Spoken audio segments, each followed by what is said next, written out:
Praise the Lord. आप सभी को जय मसीह की। प्रभु यीशु मसीह के नाम में फिर से एक और बार मैं आप सभी का जीसस मिनिस्ट्री में स्वागत करती हूँ। प्रभु आप सभी को बहुतायत से आशीष दे। आज के सुंदर दिन के लिए भी हम प्रभु का धन्यवाद करते हैं कि प्रभु ने हमें फिर से एक और बार ये मौका दिया कि मैं आपके बीच में परमेश्वर के वचन से कुछ बातों को शेयर कर सकूं। आज का मेरे मैसेज का विषय है कि हर परिस्थिति में हम परमेश्वर का धन्यवाद करें, क्योंकि मसीह यीशु में परमेश्वर की यही इच्छा है। Hallelujah, hallelujah. आइए हम एक छोटी सी प्रार्थना करेंगे। सर्वशक्तिमान खुदावन परमेश्वर, हम आपका धन्यवाद करते हैं प्रभु जी सुंदर समय के लिए। प्रभु आपकी उपस्थिति के लिए हम धन्यवाद करते हैं परमेश्वर। होने दीजिए प्रभु, अपने वचन से हमसे बात कीजिए प्रभु, जिससे पिता हम आपके वचन से प्रभु कुछ बातों को सीख सकें, समझ सके प्रभु, और उसके अनुसार प्रभु हम चल सकें। खुदा आप अगुवाई कीजिए, मदद कीजिए प्रभु। यहाँ पर बैठे हुए हर एक जन के शरीर प्राण आत्मा को फिर से एक और बार प्रभु हम आपके हाथ में सौंपते हैं प्रभु। वीडियो में जितने लोग प्रभु आपके इस वचन को सुने सभी को आशीष देना। प्रभु यीशु के नाम से इस प्रार्थना को मांगते हैं, आमीन। आइए हम परमेश्वर के वचन से देखते हैं, निकालेंगे पहला थिस्सलुनीकियों नए नियम में है 5 अध्याय, उसकी 15 आयत से लेकर 18वीं आयत तक हम पढ़ेंगे। पहला थिस्सलुनीकियों 5 अध्याय, उसकी 15 से लेकर 18 तक मैं पढ़ूंगी।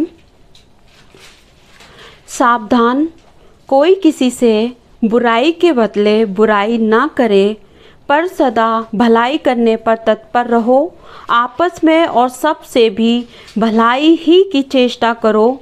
सदा आनंदित रहो, निरंतर प्रार्थना में लगे रहो, हर बात में धन्यवाद करो, क्योंकि तुम्हारे लिए मसीह यीशु में परमेश्वर की यही इच्छा है। Hallelujah, hallelujah. बोलो प्रभु यीशु मसीह की जय। बोलो राजाओं के राजा की जय। Hallelujah, hallelujah.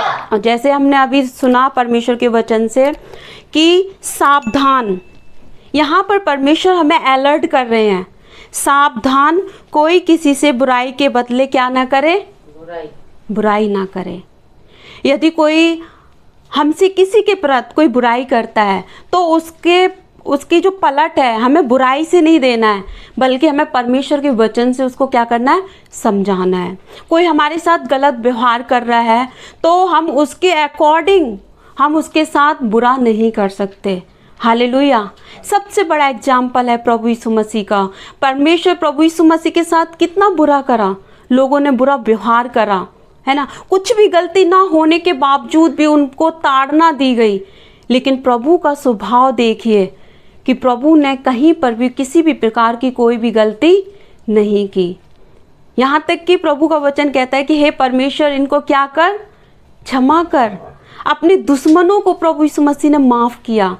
तो वैसे ही जब हमारा परमेश्वर स्वर्गीय पिता हमारा ऐसा है, तो हमें और आपको भी परमेश्वर की संतान होने के नाते ऐसा ही बनना है। हालेलुया।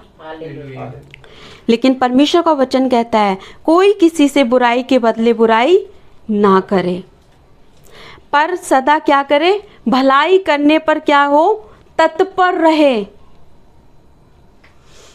भले काम करने के लिए क्या हो, तत्पर रहे।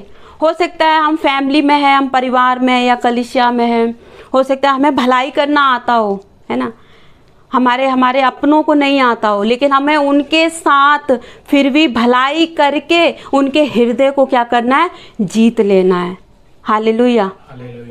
क्योंकि प्रभु यीशु मसीह ने भलाई करके ही आज इस संसार को जीत लिया, क्रोध करके नहीं, किसी को मार पीट करके नहीं, बल्कि अपना पवित्र लहू बहाकर, अपना प्रेम देकर परमेश्वर ने पूरे संसार को जीत लिया। हालेलुया।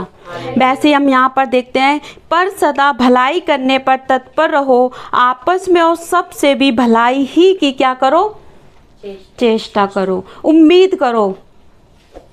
जब हम उनके साथ भलाई करेंगे, जब हम उनके साथ अच्छा व्यवहार करेंगे, जब हमारा स्वभाव अच्छा होगा, हमारी वार्तालाप उनके साथ अच्छी होगी, हमारी संगति अच्छी होगी, तो सच में हमें भी उनसे भला ही मिलेगा। अगर हम चाहते हैं कि हम अपने माँ बाप के साथ या अपने कलीसिया में अपने दास के साथ या हम अपने स्कूल में अपने टीचर के साथ या हम अपने फैमिली में अपने पति के साथ, पत्नी के साथ, हम उनके साथ हम उनसे कुछ भलाई पाएं या हम उनसे कुछ अच्छा प्राप्त करें, है ना, वो हमारे साथ अच्छा व्यवहार करें, तो उससे पहले हमें बन के दिखाना है। Hallelujah, hallelujah. इसीलिए परमेश्वर का वचन कहता है कि सदा क्या रहो, आनंदित रहो। लेकिन ये एक बहुत बड़ी कमी है हम मसीही लोगों में।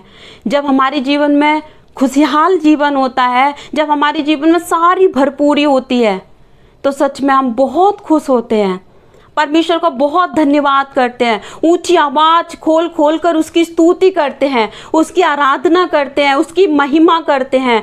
लेकिन जब हमारे जीवन में दुख आता है, जब हमारे जीवन से आशीषें चली जाती हैं, तो हम उस वक्त आनंदित नहीं रह पाते। Hallelujah, hallelujah. हम देखते हैं सबसे बड़ा एग्जाम्पल पौलुस और सीलास के बारे में। उनको प्रभु यीशु के नाम के खातिर उनको बंदी गृह में डाल दिया गया। उनका कोई दोष नहीं था, फिर भी उस वक्त उन्होंने ये नहीं कहा, उन्होंने परमेश्वर पर दोष नहीं लगाया कि प्रभु तेरे वजह से आज मैं इस जगह पर हूं।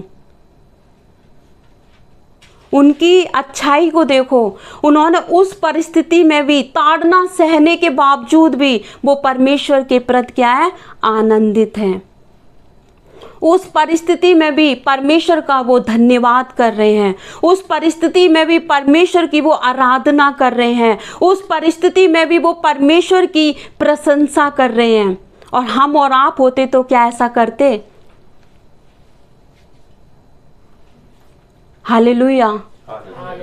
हम देखते हैं उस परिस्थिति में भी पौलुस आनंदित था।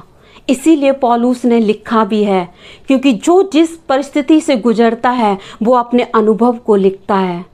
और हम देखते हैं इसीलिए पौलुस ने कई जगह कहा कि सदा क्या रहो, आनंदित रहो। क्योंकि जो हमारा आनंद है वो शैतान चुरा लेता है। उसका काम ही ये है कि हमारी जिंदगी से हमारे आनंद को चुराना, हमारी खुशहाली को चुराना। जब हमारे जीवन में दुख आता है, आशीषें चली जाती हैं, तो वो ही ताड़ना दे देकर, देख तेरे जीवन में कितना दुख है, देख तेरे जीवन में कोई जॉब नहीं है, कोई नौकरी नहीं है, अच्छी हेल्थ नहीं है, तेरे पास है ही क्या। वो ऐसी बातें हमारे जीवन में मन में डाल डाल कर वो हमें परमेश्वर से दूर करता है। और हम देखते हैं अय्यूब के जीवन से कितनी परेशानी अय्यूब के जीवन में आई, कितनी मुसीबतें अय्यूब के जीवन में आई, लेकिन अय्यूब के जैसा खरा और परमेश्वर का भय मानने वाला व्यक्ति कोई नहीं था। हालेलुया। परमेश्वर ने उस वक्त अय्यूब को बहुतायत से आशीष दी, और उस परिस्थिति में भी अय्यूब ने यही कहा कि परमेश्वर क्या है, धन्य है। हालेलुया।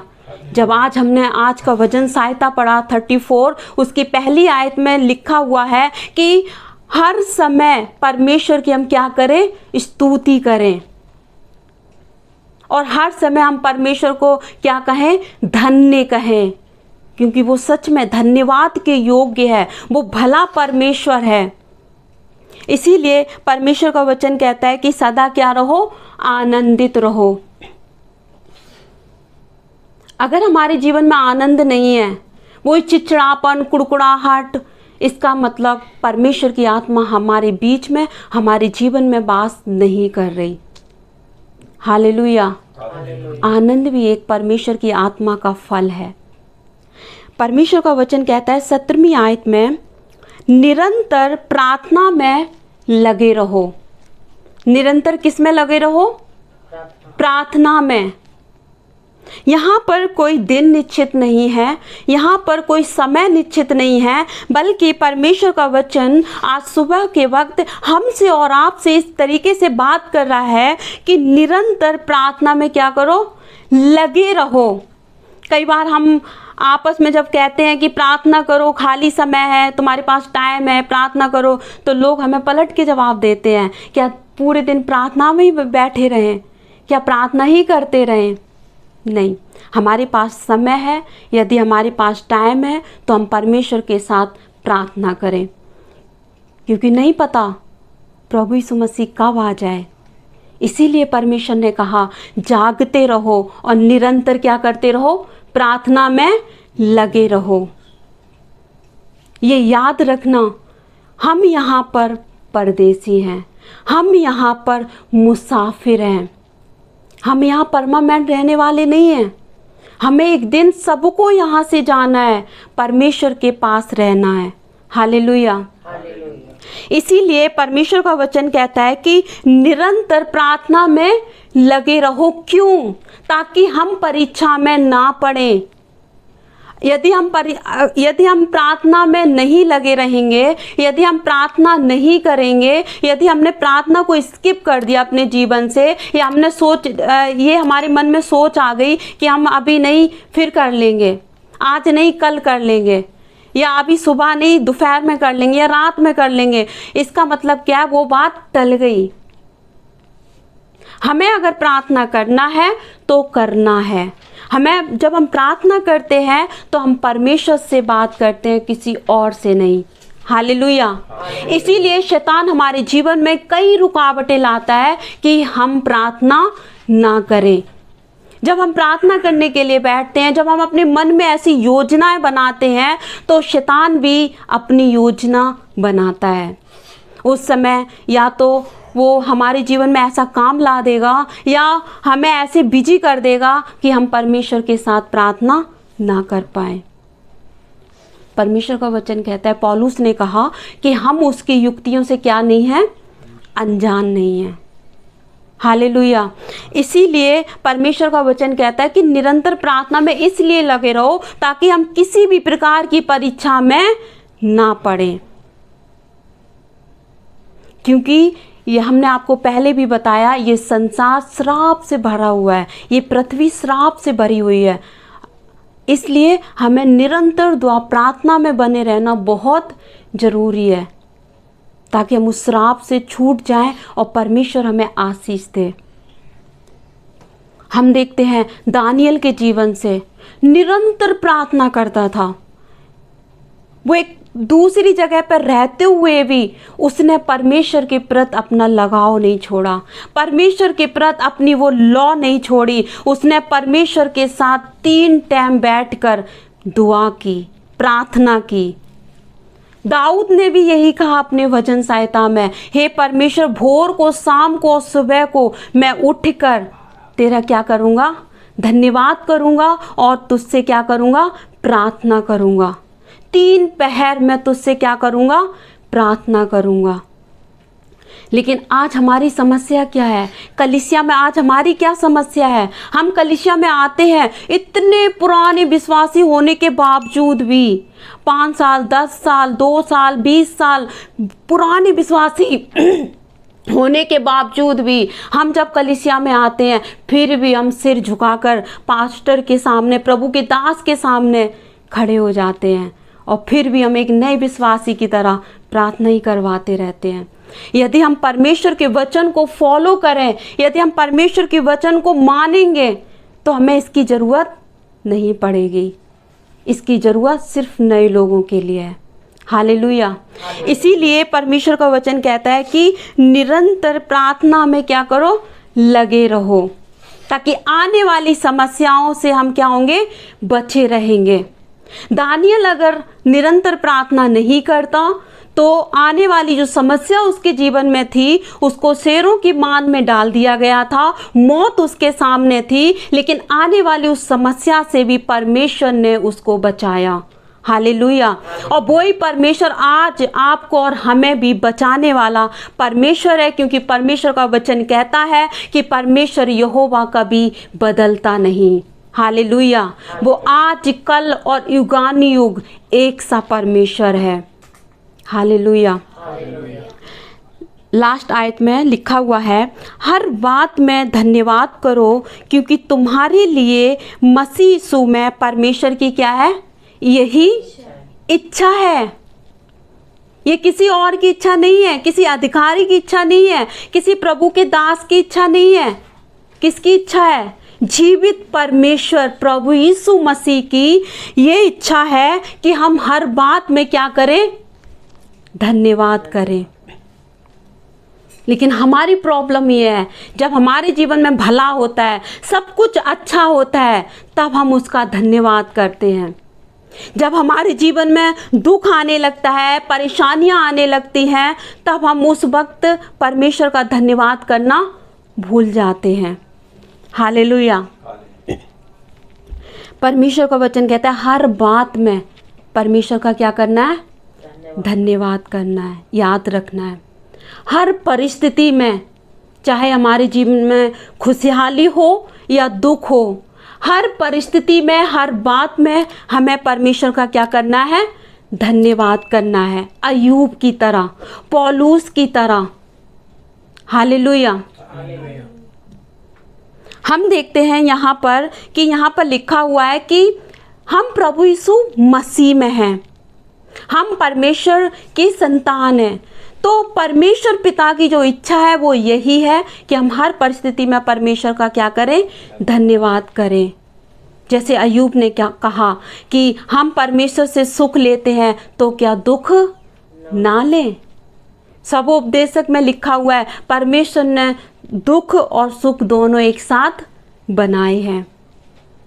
हालेलुया। इसीलिए हमें हर परिस्थिति में परमेश्वर पिता का क्या करना है, धन्यवाद करना है।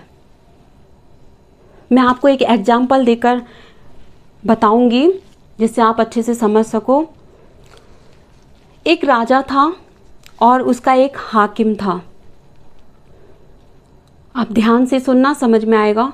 एक राजा था, उसका एक हाकिम था और वो राजा अपने हाकिम से बहुत प्यार करता था। वो हाकिम जो था वो बहुत ही वफादार था अपने राजा के प्रति।